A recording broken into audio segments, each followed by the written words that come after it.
Hello students, welcome to science institute. तो हमने कल बहुत सारी हीट्स पढ़ी थी, अलग अलग तरह की उष्माओं का अध्ययन किया था हमने, जिसमें से विलयन उष्मा थी, समाकलन विलयन उष्मा थी, तनुकरण की उष्मा थी, हाइड्रेशन हीट थी। इस तरह से हमने बहुत सारी एनर्जीज को, बहुत सारी एंथैल्पीज को पढ़ा था। सबसे लास्ट में हमने पढ़ी थी गलन की उष्मा।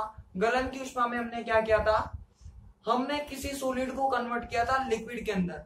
जब भी किसी सॉलिड को कन्वर्ट करोगे लिक्विड के अंदर, तो जो भी हीट रिक्वायर्ड होगी, जो उष्मा की मात्रा आवश्यक होगी, उस मात्रा को कहा जाता है गलन की उष्मा या हीट ऑफ फ्यूजन। आज बात करते हैं रिमेनिंग डेफिनेशंस पर।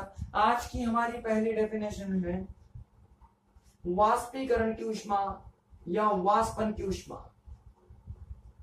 वाष्पन की उष्मा, अब ये भी अपने नाम से क्या बता रही है, डेफिनेशन बता रही है, heat of vaporisation. Heat of vaporisation, ठीक है भाई। वाष्पन का मतलब होता है कि हम किसी द्रव को वाष्प में कन्वर्ट करना चाहते हैं, किसी लिक्विड को कन्वर्ट करना चाहते हैं वेपर के अंदर। एक मोल पदार्थ को लिक्विड से वेपर में कन्वर्ट करने के लिए जो उष्मा की मात्रा आवश्यक होती है, उस मात्रा को कहा जाता है वाष्पन की उष्मा। मैंने हमेशा बताया है आप लोगों को कि जब भी उष्मा ज्ञात होती है 1 मोल क्वांटिटी पर होती है, तो 1 मोल पदार्थ को द्रव अवस्था से वाष्प अवस्था में परिवर्तित करने के लिए जो उष्मा की मात्रा चाहिए, उस मात्रा को कहा जाता है वाष्पन की उष्मा। मतलब 1 मोल ऑफ लिक्विड को वेपर फॉर्म में कन्वर्ट करने के लिए जो हीट रिक्वायर्ड होती है, उस हीट को कहते हैं हीट ऑफ वेपोराइजेशन। तो सिंपल सी डेफिनेशन है, लिख लो फटाफट से। 1 मोल द्रव को वाष्प अवस्था में परिवर्तित करने के लिए, 1 मोल द्रव को वाष्प अवस्था में परिवर्तित करने के लिए, वाष्प अवस्था में परिवर्तित करने के लिए आवश्यक उष्मा की मात्रा, आवश्यक उष्मा की मात्रा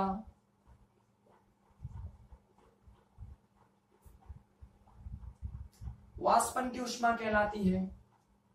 आवश्यक उष्मा की मात्रा वाष्पन की उष्मा कहलाती है।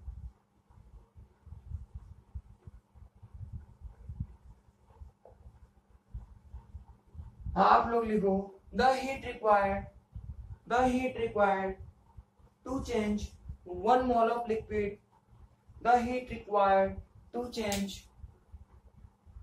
1 mole of liquid, 1 mole of liquid into vapor, 1 mole of liquid into vapor is called heat of vaporization, is called heat of vaporisation,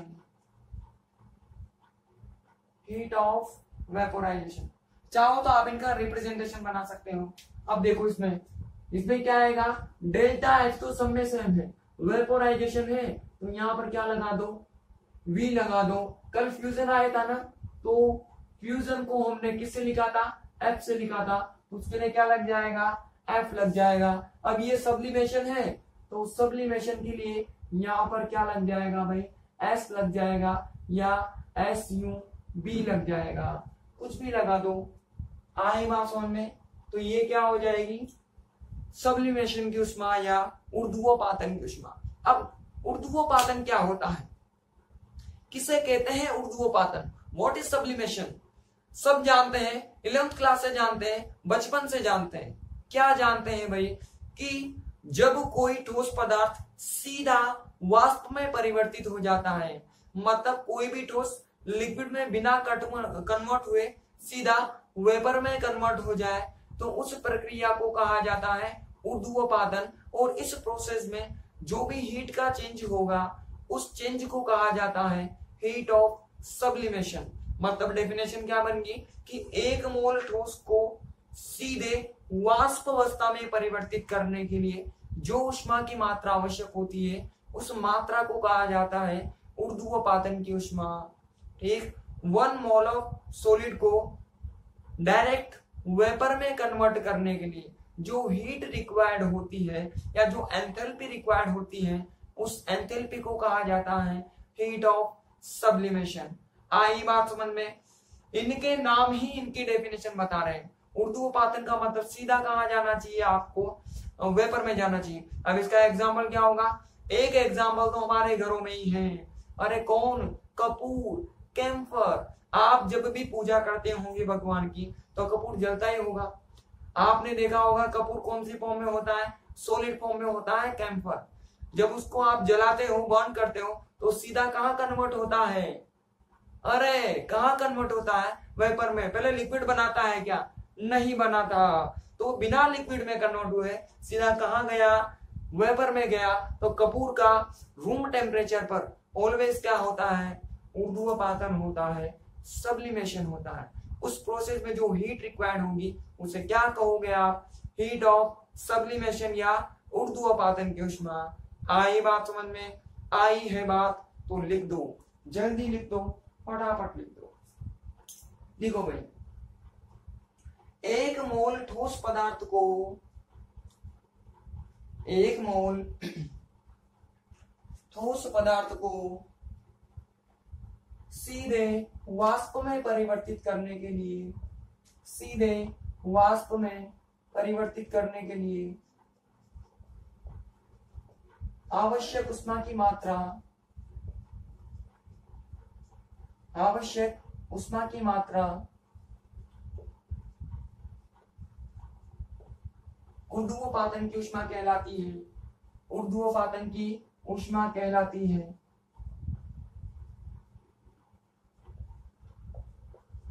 ऊर्ध्वपातन की ऊष्मा कहलाती है। आप लोग लिखो, the heat required, the heat required to change 1 mole of solid, 1 mole of solid, the heat required to change 1 mole of solid into vapor, 1 mole of solid into vapor, 1 mole of solid into vapor is called heat of sublimation, is called heat of sublimation, heat of sublimation.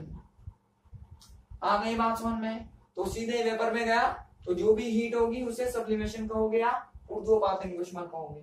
अगली ऊष्मा है हमारी प्रावस्था संक्रमण की ऊष्मा या संक्रमण की ऊष्मा। दोनों लगभग एक जैसी होती है, थोड़ा सा डिफरेंस होता है, और वो जो हल्का सा डिफरेंस है वही तो हमें पढ़ना है। पहले तो बात करते हैं प्रावस्था संक्रमण की ऊष्मा कि ये क्या होती है।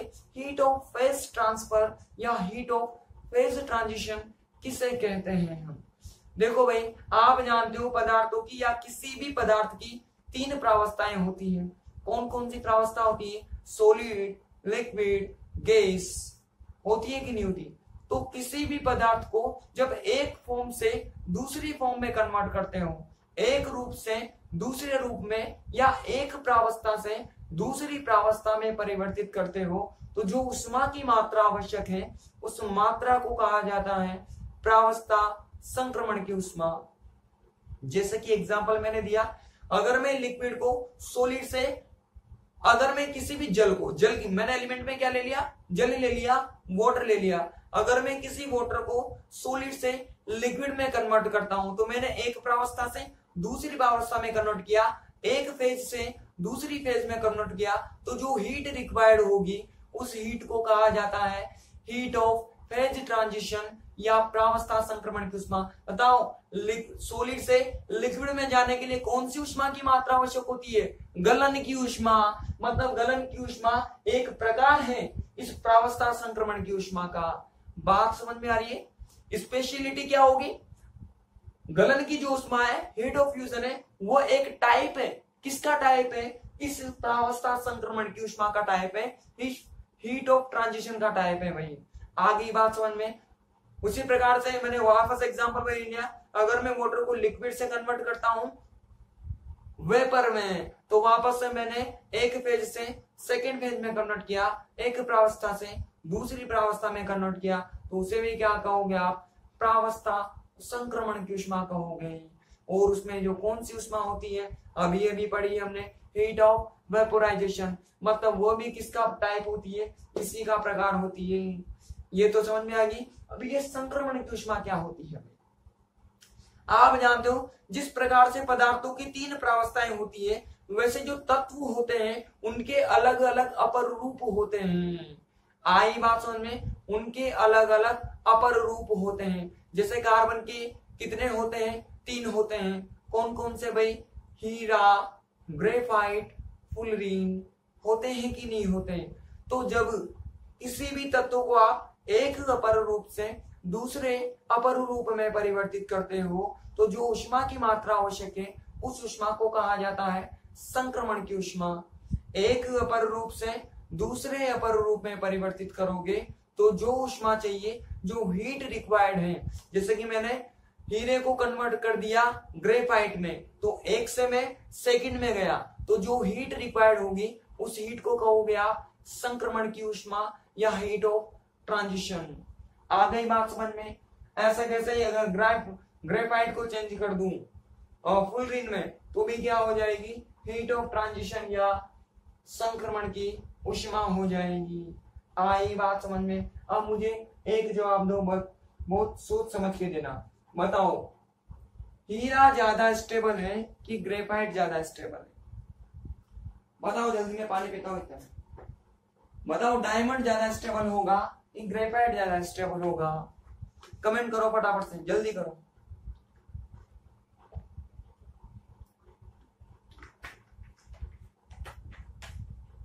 आपने जो भी कमेंट किया होगा मैं देख लूंगा, फिलहाल मैं बताता हूं भाई। देखो डायमंड और ग्रेफाइट में जो ज्यादा स्टेबल फॉर्म होती है वो होता है ग्रेफाइट।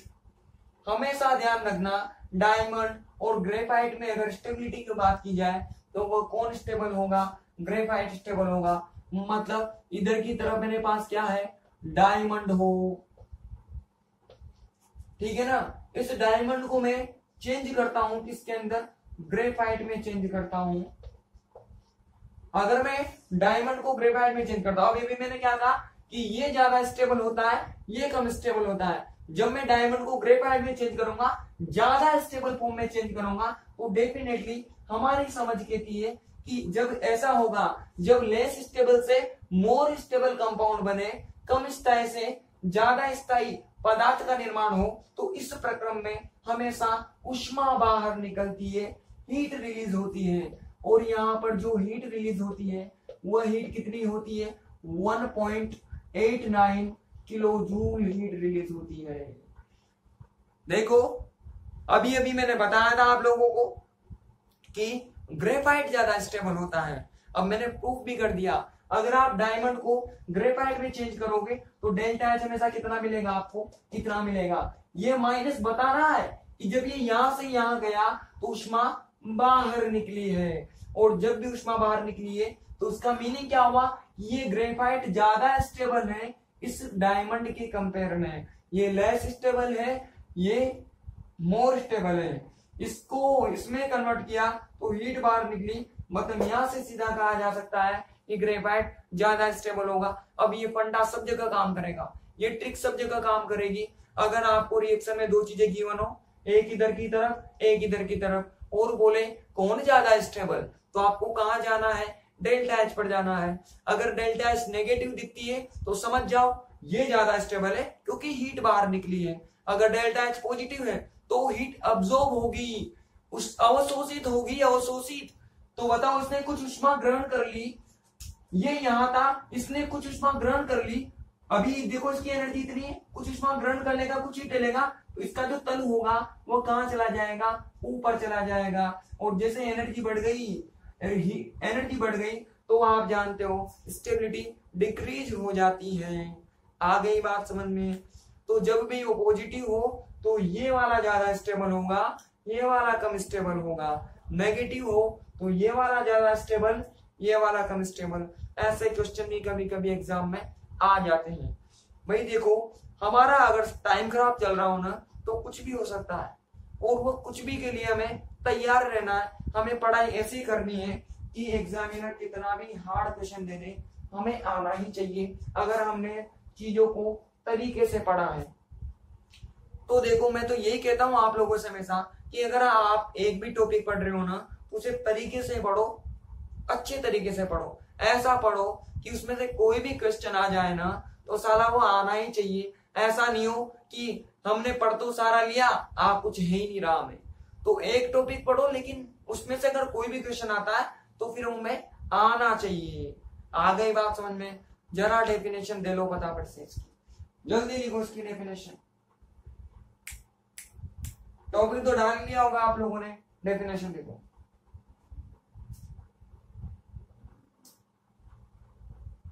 किसी पदार्थ को एक प्रावस्था से, किसी पदार्थ को एक प्रावस्था से दूसरी प्रावस्था में परिवर्तित करने के लिए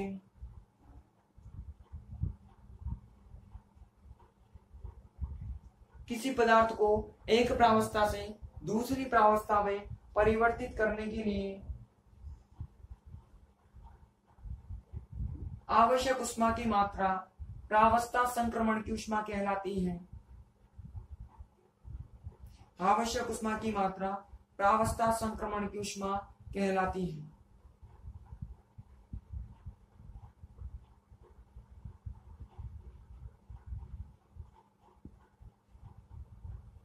आवश्यक ऊष्मा की मात्रा प्रावस्था संक्रमण की ऊष्मा कहलाती है। आप लोग लिखो, the heat required to change any compound, the heat required to change any compound from one phase to another phase, one phase to another phase, one phase to another phase, it is called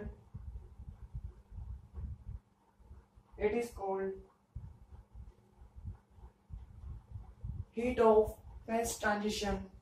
It is called heat of phase transition. अगली line से लिखो, जब किसी तत्व को एक अपर रूप से, जब किसी तत्व को एक अपर रूप से दूसरे अपर रूप में,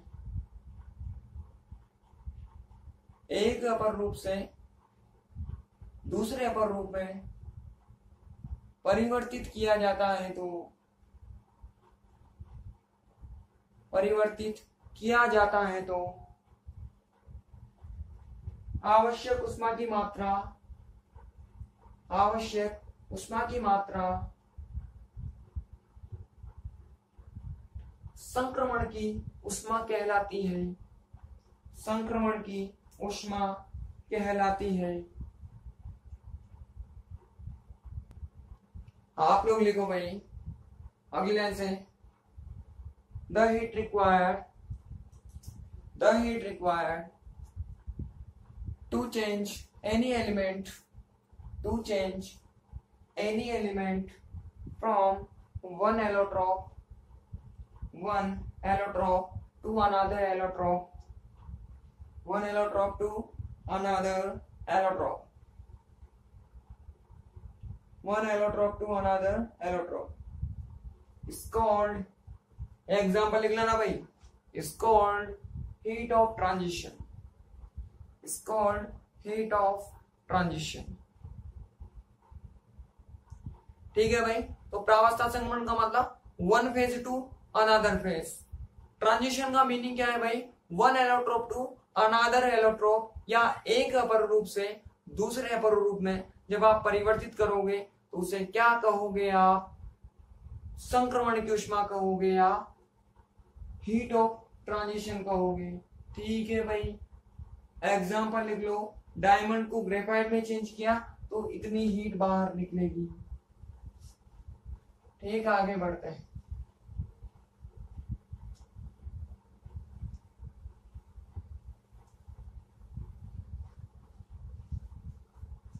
इसी के साथ हमारी सारी उष्मा की परिभाषाएं खत्म, सारी परिभाषाएं कर ली भाई हमने उष्मा की। अब हम पढ़ेंगे उष्मा रसायन के नियम। टॉपिक डालो भाई उष्मा रसायन के नियम, उष्मा रसायन के नियम, laws of thermochemistry, laws of thermochemistry.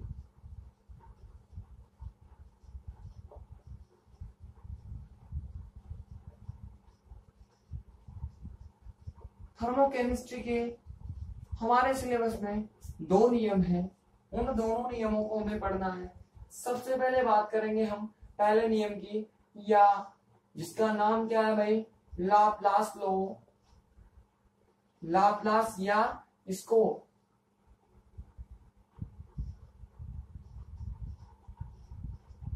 लवोइजियर्स law भी बोलते हैं, लवोइजियर्स लॉ। हिंदी में क्या नाम हो जाएगा, लाप्लास अथवा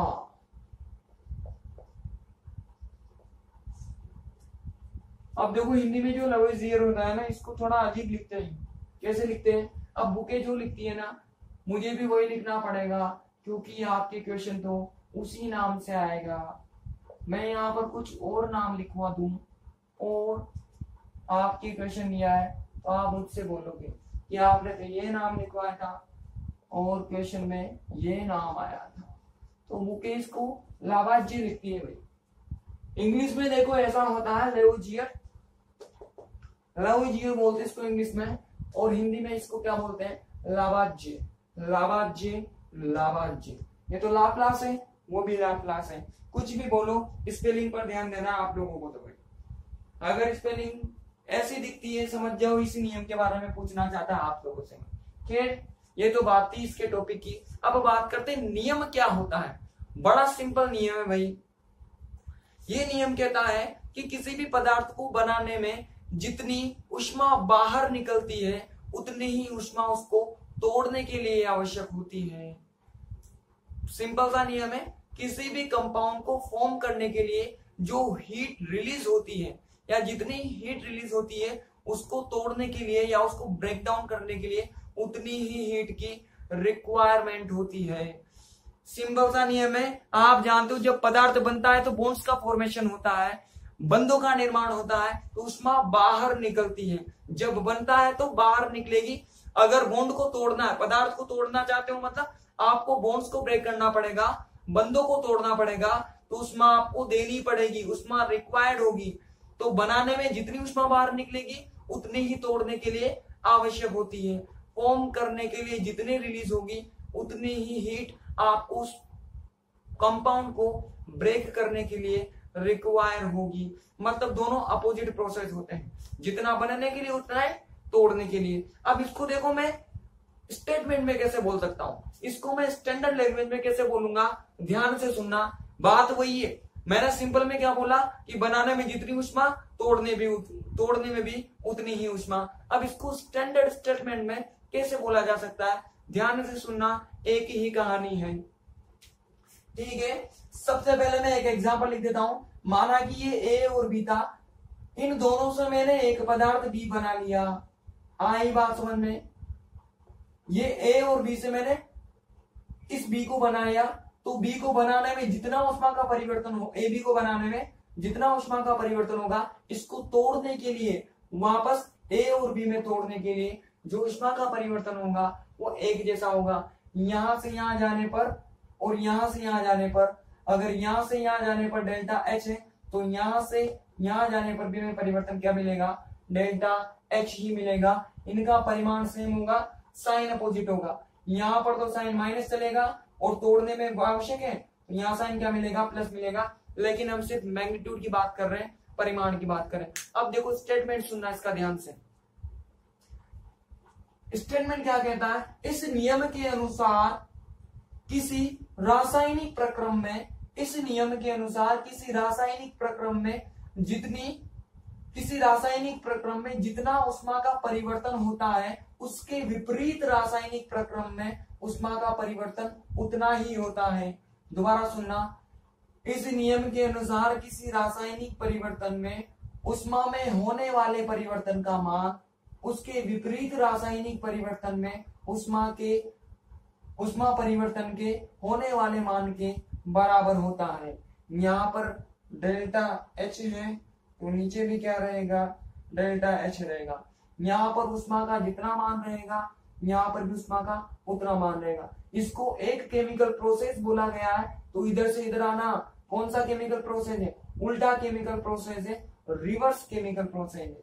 तो इधर से इधर जाने में ऊष्मा का इतना परिवर्तन, तो वापस आने में भी इतना ही परिवर्तन होगा। इंग्लिश में स्टेटमेंट क्या कहता है भाई, according to this law heat change in any chemical process is equal to heat change of reverse chemical process. इस केमिकल प्रोसेस का जो हीट चेंज होगा इसके रिवर्स केमिकल प्रोसेस की हीट चेंज के बराबर होगा। इस रासायनिक प्रक्रम का ऊष्मा परिवर्तन इसके विपरीत रासायनिक प्रक्रम के ऊष्मा परिवर्तन के बराबर होगा। एग्जाम्पल की बात कर लेते हैं। सिंपल में वही है कि बनाने के लिए जितनी ऊष्मा, उसको तोड़ने के लिए भी उतनी ऊष्मा, फॉर्म में जितनी एनर्जी, ब्रेक डाउन में भी उतनी ही एनर्जी। जैसे कि मैंने सल्फर से मतलब सल्फर और O2 की क्रिया करा दी और क्या बना दिया मैंने, SO2 बना दिया। तो यहाँ पर पदार्थ बना है तो सीधी बात है ऊष्मा बाहर निकली होगी। और कितनी ऊष्मा बाहर निकलती है भाई, इतनी ऊष्मा बाहर निकलती है, किलो जूल। ये एक प्रोसेस हो गया। अगर मैं SO2 को वापस से तोड़ना चाहता हूँ किस किस के अंदर, सल्फर के अंदर और O2 के अंदर, तो अब ऊष्मा की मात्रा आवश्यक होगी। कितनी ऊष्मा की मात्रा आवश्यक होगी भाई, इतनी ऊष्मा चाहिए हमें। अब ये निकली है तो माइनस, ये चाहिए तो क्या हो जाएगा, प्लस हो जाएगा। देखो भाई दूसरा एग्जांपल, ये मैंने H2 की क्रिया करवा दी 1/2 O2 से। तो यहाँ पर क्या बनेगा भाई, H2O बनेगा। H2O के बनने में जो हीट का चेंज होगा वह होता है 285.9 किलो जूल। वापस से फॉर्म हुआ है और हीट माइनस में होगी। अब मैंने H2 को ब्रेक डाउन कर दिया, H2 को तोड़ दिया। तो H2 को तोड़ूंगा तो मुझे क्या क्या मिलेगा भाई, एक तो H2 मिलेगा मुझे और साथ में क्या मिलेगी, हाफ O2 मिलेगी। अब इसमें तोड़ा गया है तो ऊष्मा आवश्यक है तो प्लस आएगा, और कितना, वही जो हमने ऊपर लिखा है। तो जितना बनाने के लिए उतना ही तोड़ने के लिए। अब ये बात ऐसी, अगर मैं आप लोगों को एग्जांपल देके समझाऊं ना, इसका मेरे पास बहुत अच्छा सा एग्जांपल है भाई। देखो क्या, जैसे कि दो स्थान हमने सेलेक्ट कर लिए कोई भी, जैसे यहाँ से हम कोटा मतलब कोटा से जयपुर जाना चाहते हैं, तो कोटा से जयपुर जाने में जितना पेट्रोल जलेगा, जयपुर से कोटा आने में भी तो उतना ही पेट्रोल जलेगा। कोटा से जयपुर गए तो बराबर का पेट्रोल, तो उधर से जयपुर से कोटा आओगे तो किलोमीटर तो सेम ही रहेगा, सेम किलोमीटर रहेगा। तो आपकी गाड़ी का जलने वाला पेट्रोल भी क्या हो जाएगा, बराबर हो जाएगा। वैसा ही काम यहाँ है, ये इधर से इधर जाने पर अगर डेल्टा एच तो वापस आने पर भी क्या होगा, डेल्टा एच ही होगा। आ गई बात समझ में। लिखो पहला नियम। पहला नियम क्या लिखो, इसके अंदर लिख लो एक लाइन। हाँ इसके अंदर एक लाइन लिखो, ऊष्मा रसायन के नियमों को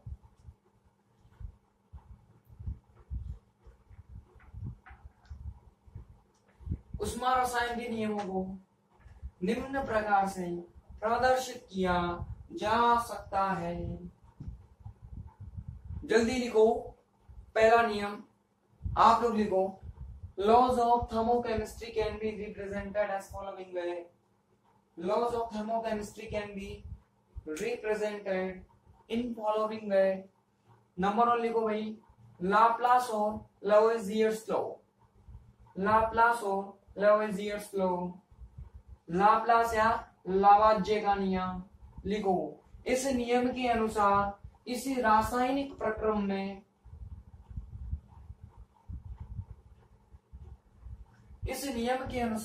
किसी रासायनिक प्रक्रम में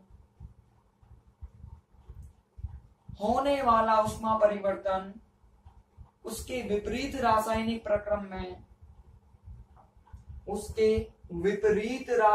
प्रक्रम में ऊष्मा परिवर्तन के बराबर होता है। उसके विपरीत रासायनिक परिवर्तन में ऊष्मा परिवर्तन के बराबर होता है, बराबर होता है। अर्थात किसी रासायनिक पदार्थ को बनाने के लिए जितनी ऊष्मा आवश्यक होती है, उसको तोड़ने के लिए उतनी ही ऊष्मा की आवश्यकता होती है।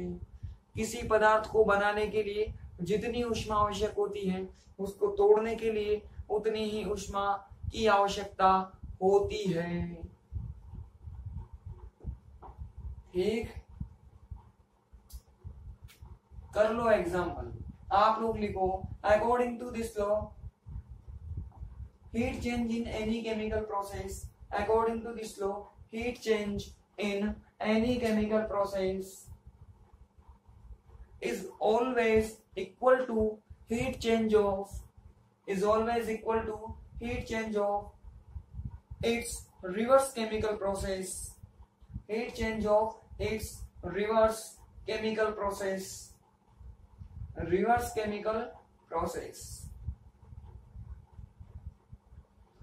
It means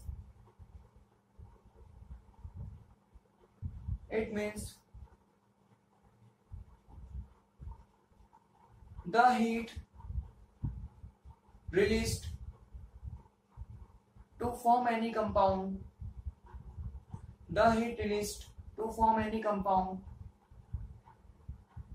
is always equal to the heat required to break any chemical compound,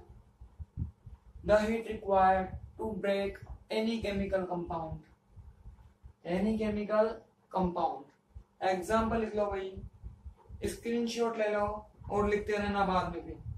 ये हो गया लाप्लास का नियम या लवोइजियस लॉ। अब हम बात करेंगे हेस लॉ पर या हेस के नियम पर। हेस का नियम या हेस लॉ क्या कहता है? हेस का नियम भी बड़ी सीधी बात कहता है, बड़ी सिंपल सी बात कहता है। क्या? सबसे पहले तो टॉपिक लिखते हैं भाई, हेस लॉ, हेस का नियम।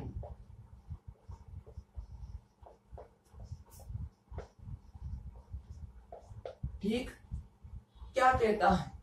माना कि हमें ए से जाना है बी पर, ए से कहा जाना है? बी पर जाना है। तो ए से बी पर जाने के कई रास्ते हो सकते हैं। जैसे कि कोटा से कहा जाना है? जयपुर जाना है, तो बहुत सारे रास्ते हैं। आप सवाई माधोपुर होके जा सकते हैं, आप टोंक होके जा सकते हैं, या आप और कोई रास्ते से जा सकते हैं। बहुत सारे रास्ते हैं, बहुत सारे। तो यहाँ भी ए से बी पर जाने के बहुत सारे रास्ते हैं। हम सीधा ए से बी पर चलेंगे बाय प्लेन। बताओ, प्लेन से सीधा ऐसे भी जा सकता है। उसके बाद में हमने एक रास्ता ऐसा चूज किया जिसमें पहले सी स्टेशन आता है, उसके बाद में बी स्टेशन आता है। एक रास्ता हमने ऐसा चूज किया जिसमें पहले डी स्टेशन आता है, उसके बाद ई स्टेशन आता है, उसके बाद बी स्टेशन आता है। बोलो, तीनों रास्ते डिफरेंट है कि नहीं है? तीनों प्रोसेस अलग अलग है कि नहीं है? हम किसी बी कंपाउंड को बनाना चाहते हैं, तो बी कंपाउंड को बनाने के लिए मैंने 3 वे चूज किए। एक तो ये वाला वे, सेकंड ये वाला वे, और थर्ड ये वाला वे। 3 केमिकल प्रोसेस चूज किए। माना कि इसमें एंथैल्पी चेंज कितना हो? डेल्टा एच हो। इसके अंदर एंथैल्पी चेंज कितना हो? Delta H1। इसके अंदर कितना हो? Delta H2। इसके अंदर माना कि डेल्टा H3। इसके अंदर माना कि डेल्टा H4, और इसके अंदर माना कि डेल्टा H5। तो हेस का नियम कहता है कि इन सभी रास्तों में ऊष्मा का होने वाला कुल परिवर्तन समान होगा। मतलब इसमें ऊष्मा का टोटल चेंज कितना है? डेल्टा H है। इसमें पहले वाले रास्ते में डेल्टा H है, दूसरे वाले रास्ते में टोटल चेंज कितना है? Delta H1 plus delta H2 है। तीसरे वाले रास्ते में delta H3 plus delta H4 plus delta H5 है। इसका टोटल चेंज इतना हो गया, इसका टोटल चेंज इतना हो गया, और थर्ड वाले वे का टोटल चेंज इतना हो गया। तो हेस का नियम कहता है कि इन सभी रास्तों में ऊष्मा का होने वाला परिवर्तन ऑलवेज कितना होगा, सेम होगा। अगर इसमें डेल्टा एच है तो ये दोनों सोल्व होकर भी क्या बनाएंगे, डेल्टा एच ही बनाएंगे, और ये तीनों सोल्व होकर भी क्या वैल्यू बनाएंगे, डेल्टा एच ही बनाएंगे। कैसे बनाएंगे, एग्जाम्पल ले लो, माना कि इसका मान 50 है तो ये भी सोल्व करने से कितना आंसर देगा, 50 देगा। इन तीनों को भी सोल्व करने से कितना आंसर आएगा, 50 आंसर आएगा। अगर यहाँ प्लस है तो यहाँ भी प्लस, यहाँ भी प्लस, यहाँ माइनस है तो यहाँ भी माइनस, यहाँ भी माइनस। बोलो बात समझ में आएगी नहीं आएगी। मतलब किसी भी पदार्थ को कितने ही केमिकल प्रोसेस से बनाओ, कितने ही रासायनिक प्रक्रमों से बनाओ, उन सभी रासायनिक प्रक्रमों में ऊष्मा का होने वाला कुल परिवर्तन हमेशा समान होगा। हीट का होने वाला टोटल चेंज ऑलवेज इक्वल होगा। यहाँ भी इक्वल, यहाँ भी इक्वल, यहाँ भी इक्वल। मैंने 3 रास्ते लिए तो तीनों में इक्वल होगा।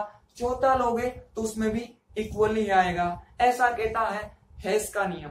आई बात समझ में? अगर आई ये बात समझ में तो फटाफट से लिख दो। इस नियम के अनुसार, इस नियम के अनुसार किसी रासायनिक पदार्थ को, इस नियम के अनुसार किसी रासायनिक पदार्थ को एक से अधिक रासायनिक प्रक्रमों के द्वारा, एक से अधिक रासायनिक प्रक्रमों के द्वारा, एक से अधिक रासायनिक प्रक्रमों के द्वारा निर्मित करने पर उन सभी रासायनिक प्रक्रमों में, उन सभी रासायनिक प्रक्रमों में ऊष्मा का होने वाला कुल परिवर्तन, ऊष्मा का होने वाला कुल परिवर्तन सदैव एक समान होता है, सदैव एक समान होता है, सदैव एक समान होता है।